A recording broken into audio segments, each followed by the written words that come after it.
the name of Allah who is most Rahman and most Rahim. Dear students, Assalamu alaikum to all of you. I hope you all will be fine and enjoying your good health. Today we are going to start our chapter number 3. So first of all, we have to learn about the dynamics. What does it mean by dynamics, and which is the table of contents of today's topic. Topic number 1, 3.1, which is entitled as force, inertia, and the momentum. And the next topic will be discussed in that lecture. The Newton's laws of motion, first law of motion, second law of motion, and the third law of motion. We have to move further. First of all, I would like to say that what is dynamics?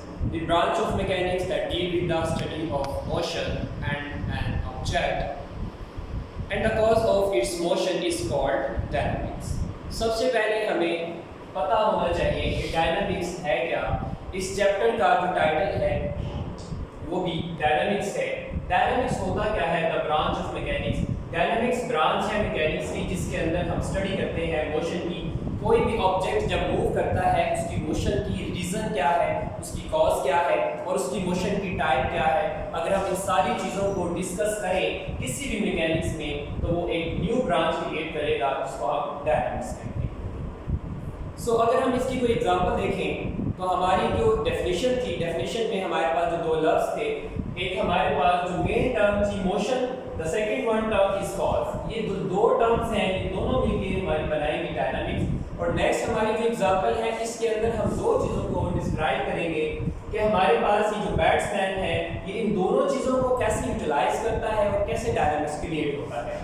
Ball is turned into the different direction as it pushed by the batsman. हमारे पास जो दो terms थी, motion, ये जो ball है ये move करती है और ये जो मूव करती है इसकी कॉज क्या है? कॉज ये है कि जो बैट्समैन है उसको फोर्स लगाता है, फोर्स लगाने से हमारी जो बॉल है वो मूव कर जाती है। सो हमारे पास एक डायनामिक्स का फिनोमेना क्रिएट होता है। The next one is what is force. It is very common thing, हम अपनी रोजमर्रा की जिंदगी में इसके साथ रोजाना दो चार होते हैं। हमारे पास जो पहला लफ्ज है वो है अ फोर्स मूव्स और टेंड्स टू मूव्स। ये जो फोर्स है वो किसी भी ऑब्जेक्ट को मूव करवा देती है। अगर वो मूव ना करवाए, अगर वो मूव करवाने में सक्सेस ना हो, फिर वो मूव करवाने की कोशिश करती है। द वर्ड टेंड्स मींस कोशिश। अ फोर्स मूव्स और टेंड्स टू मूव। जो फोर्स है वो किसी भी बॉडी को, किसी भी ऑब्जेक्ट को मोशन में लाती है या मोशन में लाने की कोशिश करती है। सिमिलरली अगर वो चीज़ किसी चीज़ को, किसी ऑब्जेक्ट को मूव करवा रही है या करवाने की कोशिश कर रही है उसको अगर हम फोर्स कह रहे हैं। इसी तरह अगर कोई भी फोर्स या कोई भी आपकी एक्सटर्नल फोर्स किसी भी चीज़ को स्टॉप करे, स्टॉप्स और टेंड्स टू स्टॉप करें या स्टॉप करवाने की कोशिश करे तो उसको भी हम फोर्स कहेंगे। तो इसकी जनरल डेफिनेशन यही बनेगी, अ फोर्स मूव्स और टेंड्स टू मूव। मूव करवाती है, हरकत करवाती है, या हरकत करवाने में मदद देती है या कोशिश करती है। स्टॉप्स और टेंड्स टू स्टॉप्स रोकती है या रोकने की कोशिश करती है किसको? Of a body, motion of a body, किसी भी बॉडी की हरकत को। The force can also change the direction of the motion of a body. जो फोर्स है वो किसी भी मोशन को और उसकी डायरेक्शन को चेंज कर सकती है। अगर कोई बॉडी मूव कर रही है हम उसकी डायरेक्शन चेंज कर सकते हैं। अब इसको अगर हम एक सिंपल एग्जांपल से समझें तो तमाम स्टूडेंट्स बाइसाइकिल चलाते हैं, मोटर बाइक चलाते हैं। आप स्ट्रेट लाइन में जब मूव कर रहे होते हैं बाइसाइकिल पे या साइकिल पे, तो उसको जब आपने टर्न आउट करना हो, जब आप उसको टर्न करना हो उस बाइक को, तो आप क्या करते हैं? You just apply the force on the handle. अगर आप कार पे बैठे हैं, you just apply the force on the steering. जब आप स्टीयरिंग व्हील को मूव करवाते हैं, आपकी जो टायर है, जो व्हील है, वो उस फोर्स की वजह से टर्न होते हैं और आप एक डायरेक्शन में मूव हो जाते हैं। ओके, अगर हम इसको देखें इस लॉ के साथ, प्यारे बच्चों, इसके अंदर हमारे पास जो एग्जांपल है ये एक हमारे पता है कि कोई भी एक बॉय इसको क्या कर रहा है? फोर्स लगा रहा है। लेकिन हम ये देख रहे हैं ये जो लॉग है इज वेरी मैसिव, इसका मास बहुत ज़्यादा है, so that is why it is not able to pull और पुश दैट ऑब्जेक्ट। तो इसको हम कैसे मूव करवा सकते हैं? इसको हम मूव तब करवाएंगे जब इसकी फोर्स से ज़्यादा हो जाएगी। अब इसकी जो फोर्स है इसकी फोर्स से ज़्यादा है due to its mass and inertia. Now the question is that what is mass and what is inertia we will discuss further. तो अब हम इसको देखते हैं कि ये जो चीज़ है ये किसकी एग्जांपल है। हमारी जो डेफिनेशन है इसके अंदर जो वर्ड था टेंस, मैंने आपको बताया था टेंस का मतलब है कि कोशिश करना। अगर वो मूव नहीं करवा रहा है एटलीस्ट वो कोशिश तो कर रहा है। अगर ये बॉडी मूव नहीं हो रही तो एटलीस्ट ये जो बॉय है इसको टेंस कर रहा है, ये उसको मूव करवा करवाने की कोशिश तो कर रहा है, वो अलग बात है कि मोशन में नहीं आ रहा, but he is applying constantly a force. So ये इसको फोर्स लगा के इसको मूव करवाने की कोशिश कर रहा है। तो इस फोर्स का जो फर्स्ट वर्ड था हमारा टेंस, वो क्लियर हो गया कि इसको टेंस कर रहा है। द नेक्स्ट वन इज, ये आप लोगों की फिगर आपकी बुक में से ली गई 3.3 फिगर, अगर आप चैप्टर में जाए तो उसके ऊपर आपको बड़ा इजीली विजुअलाइज हो जाएगा। फिगर नंबर 3.3 में वो बड़ी अच्छी तरह इसको डिस्क्राइब कर देता है। आप boy is pushing the wall. आप वॉल को मूव तो नहीं करवा सकते ना, लाइट फोर्स से, या कोई ह्यूमन वॉल को नहीं ब्रेक कर सकता, तो या फिर वो अपने हैंड से तो नहीं इसको ब्रेक कर सकता, but he is applying a force. ये जो फोर्स लगा रहा है ये भी टेंस की डेफिनेशन है कि he is trying to move that wall, वो इसको मूव करवाने की कोशिश कर रहा है। तो ये भी फोर्स की हमारे पास एक एग्जांपल है। अब इसके अंदर आप देख रहे हैं, ये आप लोग जरा अपने माइंड से खुद सोचिए कि इसके अंदर फोर्स की कैसे डेफिनेशन हम इसको देख सकते हैं, या फोर्स का फिनोमेना जो है हम इसके अंदर कैसे विजुअलाइज कर सकते हैं।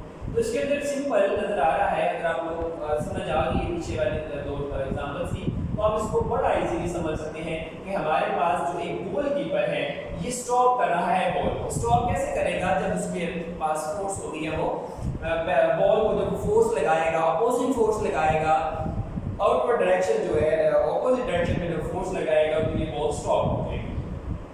That is another example of your force.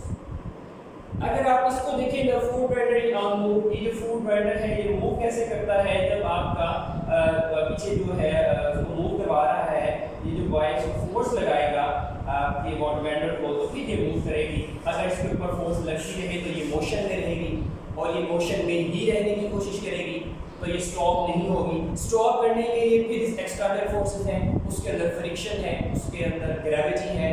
अब ये फ्रिक्शन और ग्रेविटी ये जो न्यू टर्म्स हैं, इनको हम मजीद जब अपने चैप्टर को आगे फर्दर देखेंगे तो हम उसको भी कवर करेंगे, that what does it mean by friction and gravitation. तो इसके ऊपर भी ग्रेविटेशन की फोर्स एक्ट करेगी और इसके ऊपर एक फ्रिक्शन की फोर्स एक्ट करेगी, जो इसको अपोज करेंगी। वो दोनों फोर्सेस को स्टॉप कर देंगी। इट्स मीन कि आपको अगर किसी चीज को स्टॉप करना है तो उसके लिए भी फोर्स की जरूरत है, अगर आपने किसी चीज को मूव करवाना है तो उसके लिए भी आपको फोर्स की जरूरत है। The next one is very interesting thing and it is very simple, that what is inertia? Inertia क्या है? कि just ये जो inertia है it is a new term, ये एक नई टर्म है, और ये आप रोजाना अपनी जिंदगी में inertia के साथ डील करते हैं कि inertia क्या है। तो inertia of a body, किसी भी बॉडी का जो inertia है वो क्या है? Is its property, वो उसकी एक खसूसियत है, उसके अंदर एक खासियत है। कौन सी खसूसियत है? ड्यू टू विच इट रेसिस्ट्स, जो कि उसको रेसिस्ट करती है, जो उसको मुखालिफ सिंबल पे फोर्स लगाती है या मुखालिफत करती है, अपोज करती है। किसके लिए अपोज करती है? Any change in its state, इसकी जो हालत है, किसकी हालत? बॉडी की। बॉडी की हालत कौन कौन सी हो सकती है? फिजिक्स में याद रखिएगा, बॉडी की दो हालतें होती हैं, या तो वो मोशन में है या वो स्टॉप है। तो अच्छा जी, ये जो दो स्टेट्स हैं, ये जो स्टेट है, स्टेट का मतलब है हालत। उर्दू में अगर इसका मीनिंग देखें, इसका मतलब है हालत, मतलब कि इसकी दो स्टेट्स हैं किसी भी बॉडी की, या तो वो स्टॉप है या फिर वो मोशन में। तो इनर्शिया, अगर कोई बॉडी मूव कर रही है उसके अंदर भी इनर्शिया है, अब मूविंग बॉडी प्रोसेस इनर्शिया। अगर कोई बॉडी स्टॉप है उसके अंदर भी इनर्शिया है। अब इनर्शिया उसकी जो प्रॉपर्टी है वो क्या करती है? रेजिस्ट करती है any change in its state of rest और मोशन। वही जो दो बातें मैंने बताई, किसी भी बॉडी की दो स्टेट्स होती हैं, बॉडी है, स्टेट्स है, कितनी स्टेट्स है? रेस्ट है या फिर मोशन है। इनर्शिया क्या करेगा?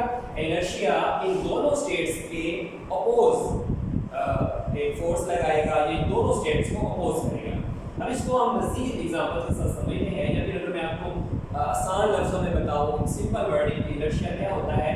किसी भी चीज़ में इनर्शिया वो खासियत है जो उसको, अगर वो मोशन में है उसको स्टॉप होने से रोकती है, अगर वो स्टॉप है तो उसको फिर मूव होने से रोकती है। इसको हम इनर्शिया कहते हैं।